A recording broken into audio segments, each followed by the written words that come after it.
Albert app verification fails when the app can't match your identity details with your bank data, or when the verification system times out during the Plaid connection process.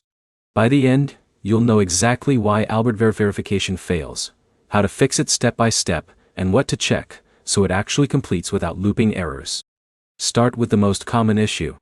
Check the information you entered during sign-up. Verification usually fails when your name, address, or date of birth doesn't match what your bank or ID records already have on file. Even small differences like abbreviations or missing middle names can break the match. Next, look at your bank connection.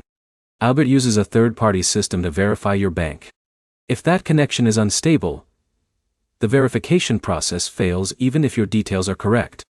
The fix is to remove the linked bank account completely and reconnect it from scratch inside the app instead of trying to retry the same session.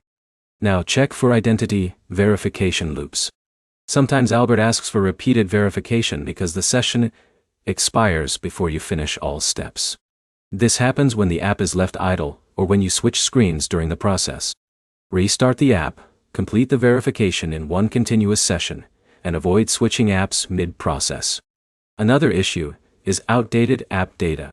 If your app version is not up to date, the verification flow can break because newer security checks aren't supported properly. Updating the app and restarting your phone clears most of these hidden compatibility issues. Also check your network connection. Unstable Wi-Fi or switching between Wi-Fi and mobile data during verification can interrupt the process.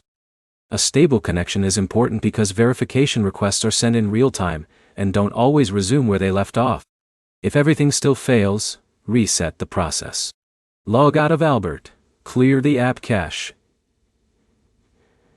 If your device allows it, then log back in and start verification again from the beginning. This removes stuck verification states that are invisible on the screen. Here's the simple breakdown. Albert verification fails because of mismatched personal details, broken bank connections, session timeouts, or unstable app data. Most issues are fixed by restarting the process cleanly and making sure all information matches exactly. Do this next. Double-check your personal details, update the app, reconnect your bank, and complete verification in one uninterrupted session using a stable internet connection. If this helped, like and subscribe for more clear fixes for common banking app problems.